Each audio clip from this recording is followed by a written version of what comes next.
Resulta que Victor Baker era el responsable del departamento financiero de una empresa de 40 empleados. Durante años ingenió un sistema para realizarse transferencias bancarias internas sin conocimiento ni autorización de los dueños. Ante una sospecha, contrataron a un detective, que gracias a su investigación, el señor Baker fue descubierto, despedido y puesto a disposición judicial. Caso real número 9.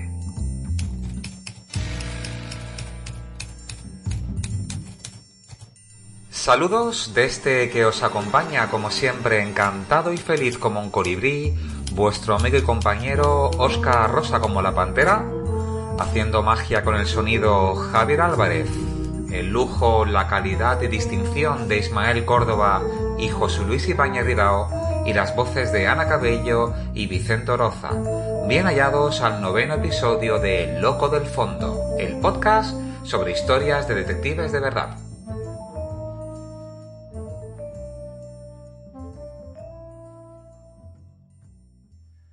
En el programa de hoy, en la sección Detectives por el Mundo, viajamos a Israel. En la sección Todo lo oye, todo lo ve, todo lo sabe, hablaremos de las diferencias entre novela policíaca, novela de misterio y novela negra o thriller. En Orígenes del detectivismo hablaremos de perros policías. En la sección Detectives de ficción, hoy Robert Mitchum y su figura como detective en varias películas de su filmografía. En la sección Libros del detectivismo, hoy será el turno de otro imprescindible, Dactiloscopia civil, de Josep López de Sagredo, año 1928, y en Personajes de carne y sabueso, la historia de uno de los llamados maestro, Antonio Corcoy. ¡Arrancamos!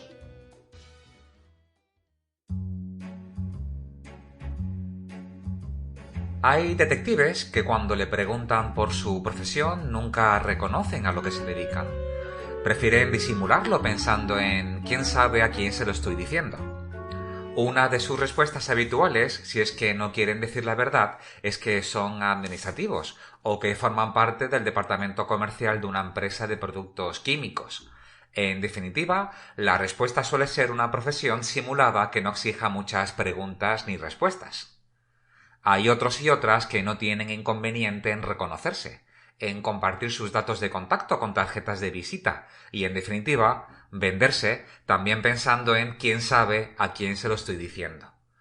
Sobre esto me viene a la mente la anécdota de Joe DiMaggio, aquel que además de un extraordinario jugador de béisbol de los años 30 y 40 del siglo XX, del equipo de los New York Yankees, fue también esposo de la actriz Marilyn Monroe durante un año. Cuentan que un día antes de uno de los partidos más importantes de su vida, DiMaggio jugó un amistoso con otro equipo. Cuentan que se dejó el alma durante las horas del amistoso, dio la mejor versión de sí.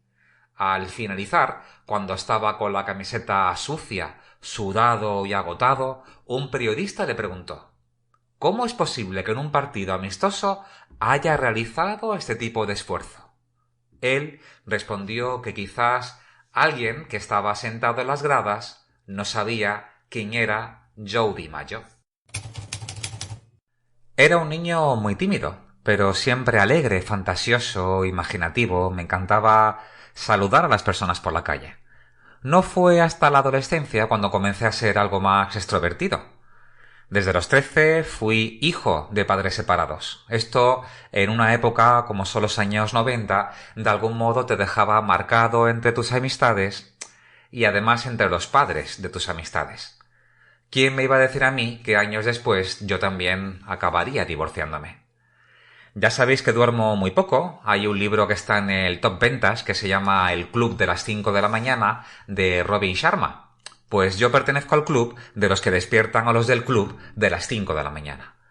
Me encanta subir en solitario a la montaña, hacer rutas con la bicicleta, pasear con mi mujer, disfrutar de una buena compañía y una copa de vino, y los sábados y domingos, desde hace muchos años, ver y disfrutar del amanecer. También hago haikus, ese tipo de poesía japonesa que consiste en un poema breve de 17 sílabas, escrito en 3 versos de 5, 7 y 5 sílabas, y que reflejan como una fotografía un instante o un momento muy bello. Quizás algún día me atreva a compartir con vosotros y vosotras alguno de mis haikus. Me siento bien al estar cada vez más relacionado con la cultura. Creo que se lo debemos. Ella, para bien o para mal, ha hecho mucho por esta profesión a la que tanto debo. Hay muchas frases que me encantan, desde el conócete, acéptate y supérate de San Agustín, que por cierto llevo tatuada, y también tengo tatuado un pequeño casco samurái que me hice tras conseguir subir y bajar el monte Fuji en Japón. Al casco le acompaña la frase fuerza y honor con letras japonesas y debajo el nombre de mis dos hijos, Óscar y Mario. En definitiva, no somos nuestro estado actual, somos lo que generamos con eso, y yo intento generar pasión, entusiasmo, optimismo e ilusión. Esta es parte de la historia de mi vida, Story of My Life, que cantaba One Direction en esta canción. La frase detectivesca del programa de hoy es del japonés Gosho Aoyama, creador, escritor e ilustrador del conocido manga Detective Conan, que tuvo su primera publicación en enero de 1994 y dice así: «Los detectives son solo humanos, no son dioses que lo saben todo». Se inicia la segunda temporada y el programa tiene el privilegio de contar desde hoy con una nueva sección y colaborador. Se trata de José Luis Ibáñez Ridao, amigo, periodista, arqueólogo del pasado, detective honorífico por el Colegio Oficial de Detectives Privados de la Comunidad Valenciana y escritor. Su último libro es Todo lo oye, todo lo ve, todo lo sabe, del año 2020. Un increíble trabajo de investigación y documentación que le llevó a descubrir, conocer y compartir el origen de las primeras agencias de investigación y su contexto, así como componer la biografía de 7 detectives privados del pasado. Del libro ya hablamos en la sección Libros Elementales, en el segundo episodio del podcast, pero su nueva sección se va a llamar igual que su libro, Todo lo oye, todo lo ve, todo lo sabe, en la que nos va a hablar con esa forma tan característica que tiene de sus orígenes, de Sherlock, de Hércules Poirot, y de todo aquello que José Luis tiene en su privilegiada cabeza. Antes de empezar con las secciones, quiero daros las gracias de nuevo. Lo que ha ocurrido con el último episodio, el octavo, ha sido asombroso. Se ha convertido, con diferencia, en el más oído y descargado. Gracias de verdad por hacerme tan feliz, por contribuir a divulgar y difundir este trabajo entre vuestra gente y vuestro entorno. Es importante rescatar la historia de los detectives y dar a conocer esta profesión, una profesión que es preciosa. Me consta que ya lo estáis haciendo, estoy seguro. Gracias a los que habéis estado desde el principio ahí y gracias a todos los que os habéis ido sumando. Un buen amigo, Alexander Solomanidin, un inteligente detective de Moscú y que desde hace unos meses es el presidente de la World Association of Detectives, os envía un saludo. Hola, soy Alex Solomanidin. Un saludo a los oyentes del podcast El Loco del Fondo, historias de detectives de verdad. Ahora abróchate el cinturón y disfruta.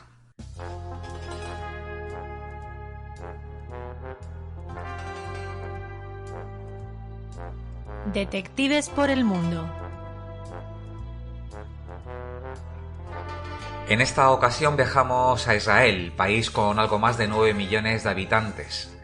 Se trata de una profesión regulada por la Ley de Detectives Privados y Servicios de Seguridad del año 1972, en la que no se define el concepto de investigación privada, pero sí se define al investigador privado como la persona con licencia para recopilar información a cambio de una tarifa.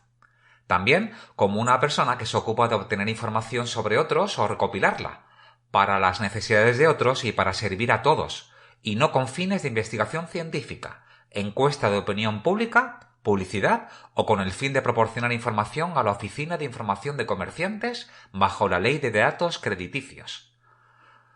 Los servicios de seguridad los definen como servicios para la seguridad de una persona o propiedad, incluidos los servicios de instalación y mantenimiento de sistemas de alarma y otras instalaciones de seguridad. Quien regula a los detectives privados es el Ministerio de Justicia y, en concreto, la División de Regulación de Profesiones con su Departamento de Licencias de Detectives Privados y Servicios de Seguridad. La licencia tiene validez de solo 1 año, por lo que tienen que renovarla. Para obtener dicha licencia, un investigador debe tener una experiencia previa de 3 años que se puede obtener trabajando en un despacho de detectives, algo que se define como pasantía supervisada, o bien haber trabajado en una de las 4 autoridades investigadoras del gobierno. Estas son: la primera, el Servicio Secreto Mossad; la segunda, como investigador en la Policía de Israel; la tercera, como investigador de la Policía Militar; y la cuarta, investigador en el Servicio de Seguridad General, conocido como GSS. Es curioso, ¿no? Hay países que suelen solicitar que en los 2 últimos años no se haya permanecido a los miembros y cuerpos de seguridad del Estado, y en Israel, en cambio, sea un requisito considerado como un valor añadido. Además, es obligatorio cumplir con los siguientes requisitos. Si bien, antes de relatar los requisitos para ser detective en Israel, hay que saber que existe un comité especial para la licencia de detectives privados y servicios de seguridad. Ese comité está organizado por el ministro de Justicia y tiene 7 miembros. Una persona calificada para ser juez de un tribunal de distrito y otros 6 miembros, al menos 3 de los cuales no serán funcionarios públicos, uno recomendado por el primer ministro, otro recomendado por el ministro de Defensa y otro recomendado por el ministro del Interior o de la Policía. Los requisitos son que hay que ser ciudadano de Israel o titular de un permiso de residencia permanente, tener más de 18 años, haber finalizado 12 años de escolaridad, o bien que ese comité reconozca una educación equivalente, no tener antecedentes penales y aprobar al menos con una puntuación de 60 el examen de licencia, que incluye, entre otras materias, derecho israelí y ética profesional. Una vez superado el examen, se consigue la licencia básica que les permite trabajar en cualquier agencia. Muchos, como dato de interés, trabajan para varias agencias al mismo tiempo. Esta etapa dura 5 años y a su término el detective alcanza el grado máximo de instructor. Una vez que se obtiene la licencia, un detective solo puede trabajar para una agencia de investigadores con licencia de propietario y no se le permite aceptar trabajos directamente de los clientes. Después de 5 años, comprobados de trabajo como investigador, se puede solicitar su propia licencia de propietario de investigador, que brinda la capacidad de aceptar el trabajo de los clientes y supervisar el trabajo de los investigadores a su cargo o de los pasantes. Es decir, de acuerdo con la ley, una investigación solo la puede realizar un detective con licencia en vigor y solo una agencia autorizada puede trabajar para un cliente. Quien quiera presentar evidencias ante la ley tiene que contratar a una agencia o a un detective con licencia. Como ocurre con varios países, si durante una investigación se encuentran con un delito, se debe paralizar la investigación y comunicar inmediatamente, en este caso, al fiscal general. Sobre la información de empresas, todas las compañías de Israel deben inscribirse en la Secretaría de Empresas y la Administración Impositiva. Una pertenece al Ministerio de Justicia y la otra al Ministerio de Finanzas. Es relativamente sencillo obtener información sobre las empresas, sus propietarios y directivos. Existen datos públicos y registros de fácil acceso. Existen, además, agencias de informes comerciales y mercantiles como Dun & Bradstreet, Israel, y también hay bases de datos sobre quiebras y morosos. Las propiedades no están centralizadas, es decir, no puede conocerse el número de propiedades de una persona, salvo si se tiene una dirección, en cuyo caso sí se puede comprobar todos los detalles sobre esa dirección en concreto. Tienen, como en la gran mayoría de los países del mundo, sistemas de credit bureau, algo así como un scoring o incidencias de pago en financieras. Las 3 principales del mundo también operan en Israel. Son Equifax, Experian y TransUnion. Los detectives privados están reunidos en un colectivo. La principal asociación es la Israel Bureau of Private Investigators, más conocida por sus siglas IBPI. Cuenta con unos 700 asociados de las 1.500 licencias de detectives que se renuevan cada año en Israel. Entre las mejoras para la profesión está el conseguir un colegio profesional, como ya existe, por ejemplo, el de abogados. Entre los servicios solicitados por sus clientes, el abanico es muy amplio. Va desde protección de marcas, due diligence, búsqueda de activos, localización de acusados para el sistema judicial de Israel, con el fin de complementar un procedimiento civil. Las localizaciones también se realizan para entidades bancarias, empresas privadas o incluso para particulares como búsqueda de herederos. También se hacen investigaciones para aportar pruebas en juicios por calumnias, daños, disputas comerciales. Se hacen investigaciones preventivas para entidades bancarias para verificar la calidad de las inversiones o de las personas que solicitan, por ejemplo, un crédito o bien para localizar a sus deudores. Suelen trabajar con la conocida como oficina del alguacil. Son investigaciones sobre solvencias para conocer las propiedades de si un deudor se le puede o no embargar. Trabajan también para las compañías de seguros, para evaluar los riesgos, comprobar el pasado asegurador de un asegurado o verificar la credibilidad de la reclamación de un siniestro. Trabajan con los conocidos como controladores de municipios, cuando tienen la intuición de fraude, soborno o corrupción. Además, ubican las propiedades de los ciudadanos para que puedan recaudar impuestos. Para particulares, suelen hacer investigaciones sobre infidelidades y una que está especialmente de moda y que es además una gran idea de negocio es para aquellos padres que sospechan de las niñeras que cuidan a sus bebés en el hogar. Hacen desde verificación de antecedentes, averiguan, por ejemplo, si se han presentado denuncias anteriores en su contra por otros trabajos, se hacen referencias de clientes anteriores, o bien se hace una pequeña investigación para ver si hay algún atributo de la personalidad que podría hacer que decidan no contratar sus servicios.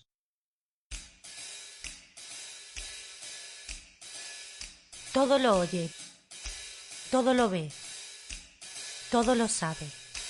Ningún otro género literario ha sido bautizado de tantas maneras. Hablamos de novela policíaca, de novela detectivesca, de misterio, de novela negra, criminal, thriller, novela de suspense. Cada uno de esos nombres define una parte de los contenidos, pero no lo abarca todo. En muchas novelas no aparecen detectives ni policías, y en otras no hay ni siquiera un delito. La dificultad para bautizarlo es consecuencia de sus cada vez más difusos límites. ¿Dónde empieza y dónde acaba lo criminal, lo policíaco o lo misterioso? Así que una definición general es casi imposible, pero se pueden proponer unas características que nos ayuden a fijar las fronteras. Es un texto narrativo, o sea, una novela o un cuento, con una trama de ficción.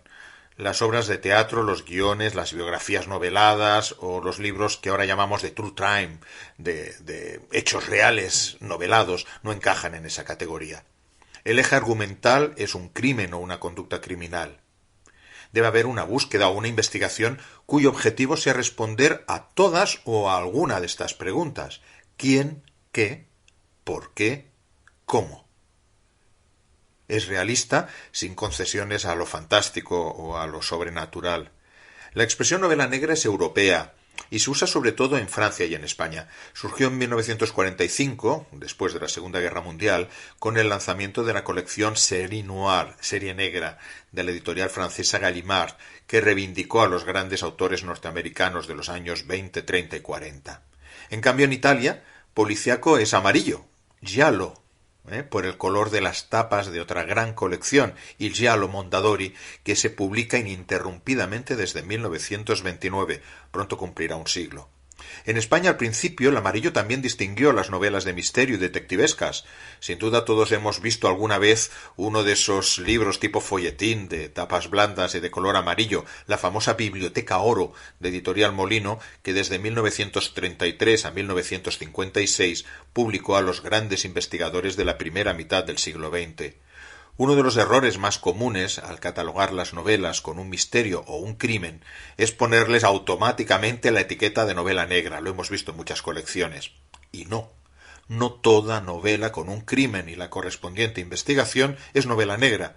Para que lo sea debe contener una fuerte carga de crítica social y la violencia tiene que ser explícita. Ahí están Raymond Chandler o Dashiell Hammett para certificarlo. Las historias de Agatha Christie y de Arthur Conan Doyle pueden ser muy buenas, emocionantes e ingeniosas, pero su carga de violencia explícita y de crítica social son mínimas. Así que, por favor, no les vuelvan a poner la etiqueta de novela negra. aunque nos gusten mucho.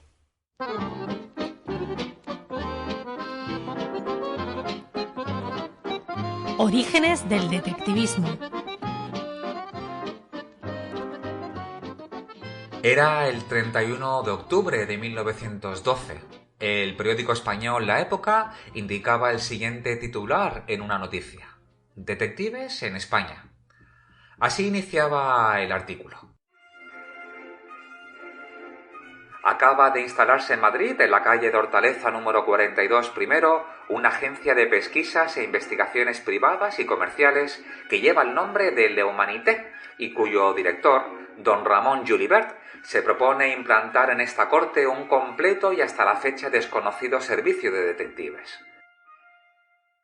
Como de la agencia y de su propietario hablaremos en una sección de personajes de carne y sabueso, esto es lo interesante de la noticia.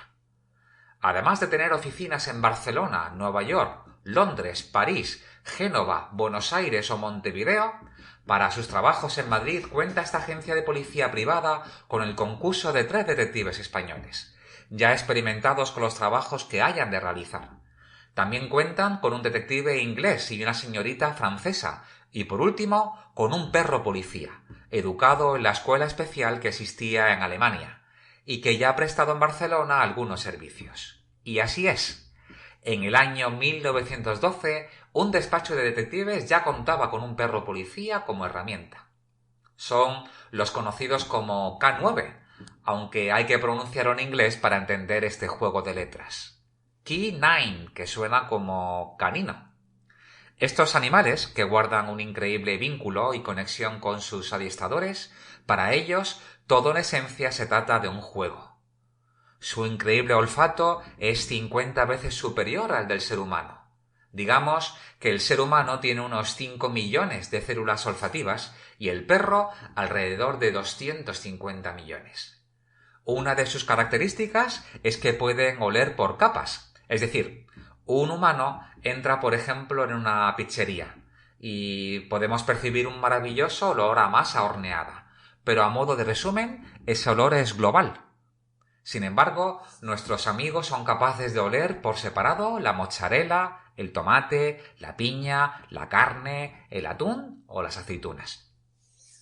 Además de búsqueda de desaparecidos en una catástrofe, son capaces de localizar narcóticos, tabaco, dinero, animales exóticos, explosivo, combustible. Absolutamente todo para ellos tiene olor, aunque también se puede utilizar como intervención en actividades de protección. Se sabe que hay cierto tipo de razas más apropiadas para este tipo de trabajos, entre ellas los perros pastores holandeses, belgas o alemanes, también los labradores, si bien un experto puede trabajar con casi todo tipo de raza. Cada una es ideal para algo en concreto. Los investigadores privados en el mundo han utilizado desde hace más de 100 años a los perros para sus investigaciones. Por ejemplo, como apoyo, como coartada, al poder disimular, por ejemplo, paseándolo, o bien una investigación real que recuerdo de hace ya unos años, en la que un perro de la raza Chihuahua nos ayudó y sirvió de apoyo al demostrar que un veterinario tenía su clínica dentro de una vivienda de alquiler, en la que por contrato solo estaba destinada a domicilio particular. También, en muchas ocasiones, son ellos los protagonistas investigadores, como aquel caso de una familia de campo que había escondido una gran cantidad de dinero en sus tierras y no recordaba ni encontraba el dinero. ¿Quién lo localizó? Pues un maravilloso pastor alemán. Algo que me ha sorprendido en la documentación de esta sección es que hay despachos de detectives en el mundo que están especializados en la búsqueda de mascotas, principalmente de perros y gatos perdidos o robados. Siempre hay que valorar a aquellos emprendedores que innovan y se especializan.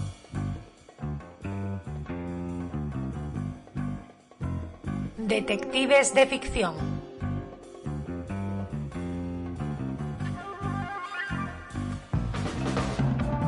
Hola a todos y todas y bienvenidos de nuevo a esta sección de Detectives de Ficción. Hoy vamos a hablar de Robert Mitchum, ese actor de mirada cansada, sonrisa áspera y gesto escéptico. Genio y figura, sin lugar a dudas. Un actor que fue capaz de imprimir en su rostro la maldad en su versión más perversa. Imposible, como no, olvidar a su Harry Powell de La noche del cazador. También la derrota en su sentido más doloroso, y muestra de ello lo encontramos en la magnífica Hombres errantes, de Nick Ray. Y como no, la desfachatez y la sinvergonzonería no exenta de una oportuna comicidad. Pensemos, por ejemplo, en El Dorado de Howard Hawks. La cadencia pausada de Mitchum y su rostro casi diría que elegíaco, sobre todo cuando se ponía serio, casaba muy bien con el género de entre los géneros, el noir, o lo que es lo mismo, el cine negro. Aquí me gustaría destacaros 3 películas que seguro que a todos vosotros y vosotras, amigos y amigas seguidores de nuestro Loco del Fondo, os gustarán. Empezamos con Adiós, muñeca, de Dick Richards, 1975. Adaptación de la novela homónima del gran Raymond Chandler, en la que Mitchum interpretaba al detective Philip Marlowe. Y aquí os hago una aclaración para quien no lo sepa.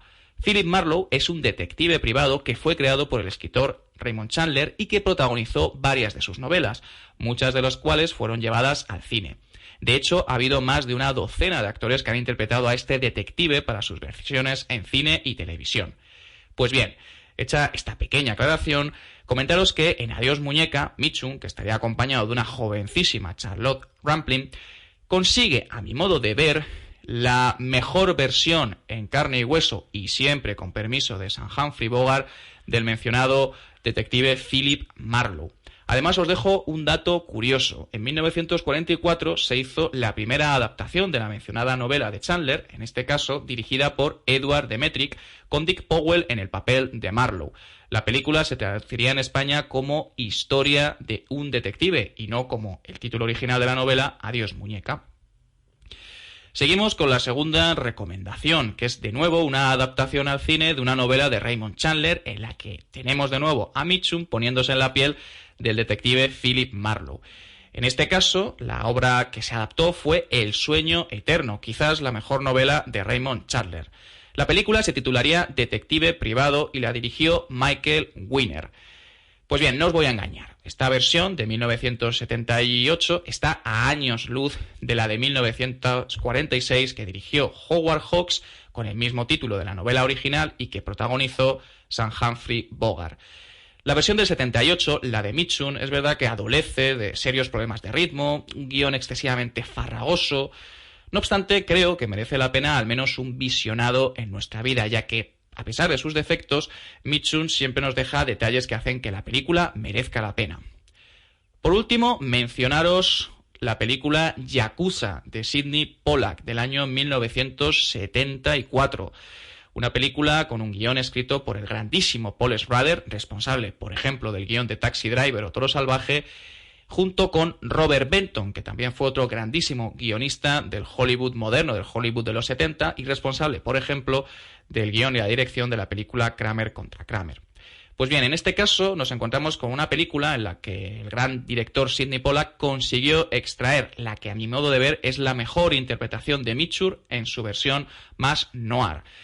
Es una película absolutamente imprescindible y que probablemente hizo despertar en Mitchum cierta atracción por la cultura nipona. De hecho, unos años después, y esto os lo dejo como dato curioso, en 1977 nuestro querido actor protagonizaría una película que produciría Hong Kong y que se tituló Organización Ámsterdam, donde interpretaba a un padrino del Sindicato del Crimen de Hong Kong. Esta película obviamente es una rara avis dentro de la filmografía de Mitchum, pero también una película muy curiosa.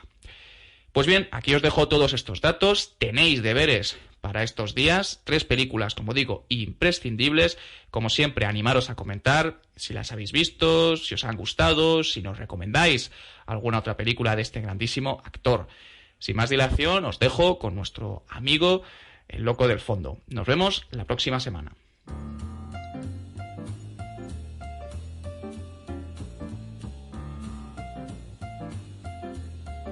Libros elementales.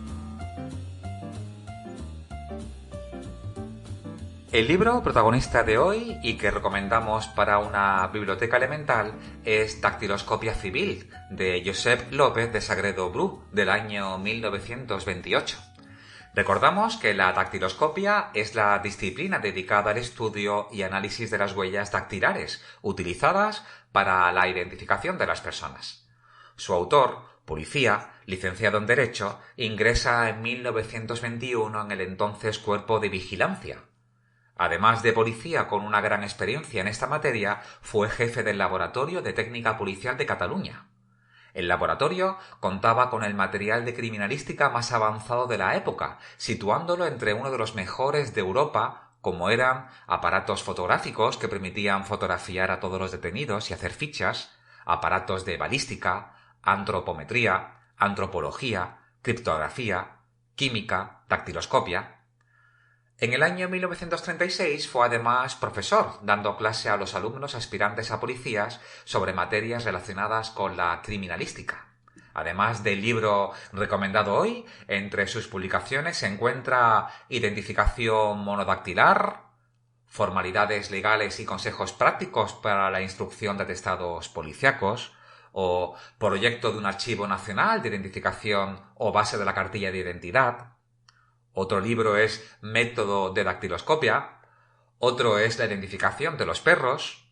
Uno muy interesante es la investigación y estudio de las huellas del pie humano. Y también tenemos que destacar instrucciones técnicas para la manipulación, embalaje y transporte de objetos conteniendo huellas digitales. Y por último, nociones de dactiloscopia.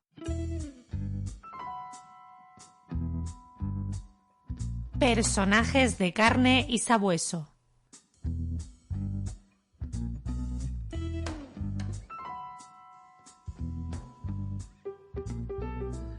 Hoy, amigos y amigas, rendimos tributo, rendimos homenaje a Antonio Corcoy Serrat, aquel que llegó a ser presidente de la Federación Española de Detectives Privados.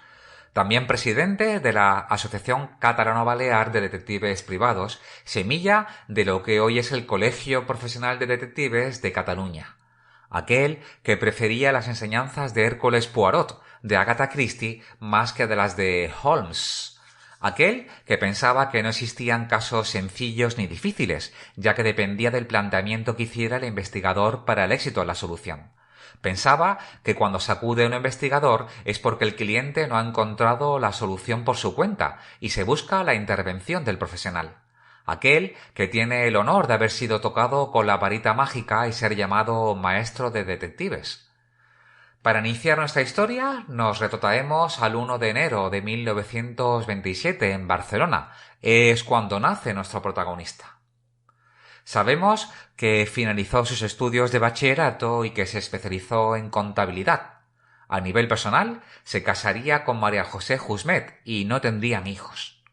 En el año 1962 se incorpora en la agencia de informes comerciales Informaciones Corliz. ¿Cuántos y cuántos detectives en el mundo han iniciado su actividad realizando informes comerciales y mercantiles? Es en el año 1964 cuando se convierte en investigador privado con el número de licencia 28 y el despacho de detectives IPE, siglas de Investigación Privada Española. Como símbolo, la forma de un ojo, similar al que utilizaría Pinkerton. Primero en el número 24 de Vía Laietana, y a partir del año 1974 en Rambla de Cataluña, número 3 de Barcelona. Con un nuevo concepto de investigación, alta investigación privada. Llegó a tener en plantilla a 5 auxiliares, además de administración, un responsable de archivo de datos y una red de colaboradores por toda Cataluña. Sus clientes estaban principalmente en esta comunidad y concretamente en Barcelona. Su tipo de cliente, un nivel social medio o alto. Realizaba toda clase de investigaciones, infidelidad de ejecutivos, espionaje industrial, malversación de fondos, ocultación de solvencias, desaparición de personas, infidelidad conyugal y temas laborales, si bien este último no llegaba al 20% de su facturación. Cuando le preguntaban si prefería tener como clientes a empresarios o a cónyuges, respondía que los empresarios eran muy concretos y los asuntos que le encargaban en la gran mayoría de las ocasiones eran interesantes de investigar, si bien lo que realmente le encantaba era encargarse de asuntos de parejas y familiares. Para ello, disponía de un despacho con un amplio archivo.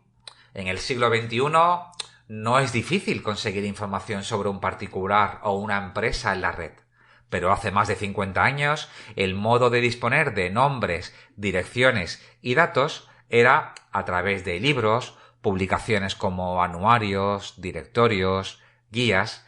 Es ahí donde se podía encontrar un domicilio, un dato o un nombre que podía servir de pista para iniciar una investigación. Como dato curioso, cuando le preguntaban por la calidad técnica que aportaba el detective hispano, él decía que la decisión espontánea y sagacidad, entre otras cosas, si bien les faltaba la constancia. Proponía que había que aprender además de las grandes organizaciones anglosajonas, que además de líneas de investigación cubrían la protección personal y la vigilancia en fábricas o establecimientos. Antonio era una persona dialogante, muy trabajador, fumador empedernido de cigarrillos negros, bebedor usual de carajillos, esa mezcla de café con coñac o ron. Entre sus colores favoritos, el color blanco. Le apasionaba la buena música y entre sus lecturas favoritas estaban siempre las biografías. Manifestó en más de una ocasión que si hubiera vuelto a nacer siempre hubiera sido detective privado. Era lo que más se adaptaba a su carácter. Siempre que le preguntaban por la cualidad profesional más destacable en un detective, él siempre decía que lo más importante era la honestidad y la peor de todas era el error de contar a amigos y familiares los asuntos en los que se intervenía. Fue muy amigo de Eugenio Pérez Troya, aquel al que ya dedicamos un especial en Personajes de carne y sabueso en el episodio número 2. Entre varias de sus entrevistas, una de ellas fue el 10 de junio de 1983, en el conocido programa La Clave, dirigido y presentado por José Luis Balbín. Fue todo un referente por su filosofía de colectivo. No por ende, estuvo al frente de la idea de crear un nuevo colectivo con una filosofía distinta de la Asociación Nacional de Detectives. Fue por ello el primer presidente de la Asociación Profesional de Detectives Privados de Cataluña y Baleares, que se constituyó el 20 de diciembre de 1978 junto a otros dos grandes de la profesión, Hugo San Martín y José María Vilamayó.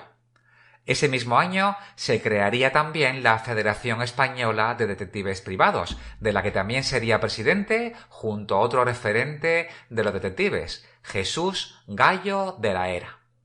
Con motivo de la orden ministerial del 20 de enero de 1981, a mediados de febrero de 1981, varios detectives privados se reunieron en Barcelona. Con motivo de esa reunión, el periódico La Vanguardia aprovechó para hacer una pequeña entrevista a Antonio Corcoy, que por su interés vamos a reproducir. En España existen unos 225 detectives privados que regentan sus respectivas agencias, de las que 45 pertenecen a Cataluña y Baleares, 3 de las cuales están dirigidas por mujeres. Sin embargo, la totalidad de los profesionales supera la cifra de 2.000, ya que cada agencia, además de sus directores titulares, cuenta con los llamados detectives auxiliares que llevan a cabo las investigaciones. ¿Son suficientes para la demanda actual del país? Es esta una de las preguntas que formulamos a don Antonio Corcoy, presidente de la Asociación Catalano-Balear de Detectives Privados. Para la demanda actual somos suficientes, pero hay que tener en cuenta que es una profesión y creciendo. Cada día se van necesitando más detectives por requerimiento de la misma sociedad. Dependiendo del temperamento, cada uno de los profesionales actuales se miran en el espejo de Ironside, Sherlock Holmes, Philip Marlowe, Colombo, cualquiera de los grandes que desde que en los años 30 empezó a desarrollarse ampliamente este cuerpo en el mundo han sido, aunque no más que en el plano de la ficción. Y si uno de los principios inviolables es el de guardar riguroso secreto de las investigaciones que realicen, aunque solo sea por deformación profesional, acaban por reservar también su propia identidad. de tal manera que no se hacen célebres ni populares entre los profanos. Los más antiguos, que por lo joven de la profesión aún viven, asistieron a una resistencia bastante fuerte por parte de la policía, que veía en los detectives privados unos posibles competidores a los que no estaban acostumbrados. Pero las cosas han cambiado mucho. Efectivamente, hoy nos aceptan con simpatía. Nosotros hemos ido haciendo méritos y no solo nos aceptan, sino que incluso colaboran tanto la policía como con la Guardia Civil en las zonas rurales. La cantidad de trabajo y el número de clientes que tienen es para ellos el termómetro del éxito, y aunque no cobren en dólares, trabajan con holgura económica y medios favorables. ¿La propina como soborno resulta tan útil como en las películas nos enseñan? Es un recurso raramente utilizado. La mejor arma es la simpatía. Una simple invitación a café puede resultar utilísima. La mejor técnica consiste en ser buen observador. Hay que escuchar más que hablar y cuando esto se haga será en el momento justo y preciso para el objetivo de nuestra investigación. ¿Cuál es la diferencia entre un detective y un espía? Es la misma que entre un policía y un delincuente. El espía comete un delito. Legalmente no podemos investigar sobre un partido político por demanda de otro partido. Si se descubre una actividad de espionaje, se sanciona al detective e incluso se le llega a retirar la licencia. Ustedes llevan a cabo investigaciones conyugales, filiales, de contraespionaje industrial, incluso llegan a ser verdaderos auxiliares de los abogados para sus defensas o acusaciones. Pero tengo entendido que también existen abogados que ejercen simultáneamente de detectives. ¿Es cierto? Sí, ciertamente existen algunos, pero yo considero incompatible ambas actividades, ya que un detective no puede defender ni acusar. Si es honrado, el detective no puede tener parte contraria, mientras que el abogado sí la tiene, al tiempo que el abogado no puede actuar de testigo como podría hacer el detective por requerimiento del tribunal. ¿Y no le parece que la preparación técnica del abogado puede enriquecer cualquier investigación? Por supuesto. De lo que se trata es tan solo de que el detective no sea abogado en ejercicio, como tampoco policía o guardia civil en ejercicio. El que posea esos conocimientos técnicos o académicos no interfiere para nada, antes al contrario. Así es como finalizaba la entrevista. Le propusieron en varias ocasiones escribir sus memorias como ya harían otros detectives. Él siempre decía, ya habrá tiempo para eso, aún me queda mucho. Él deseaba morir viejo y sin enterarse, pero fallece el 17 de noviembre de 1986 con tan solo 56 años. Su cuñado, hermano de su mujer, se haría cargo del despacho de detectives. En su memoria, Antonio Corcoy Serrat, nuestro protagonista de hoy en Personajes de carne y sabueso.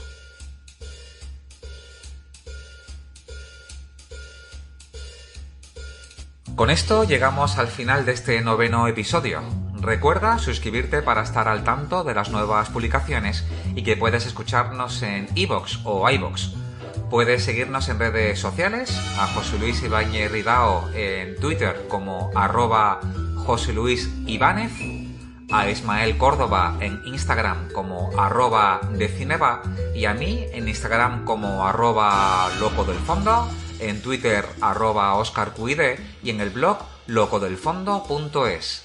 Gracias por haber estado ahí, que tengáis una maravillosa jornada, siempre con ustedes su detective Rosa, Óscar.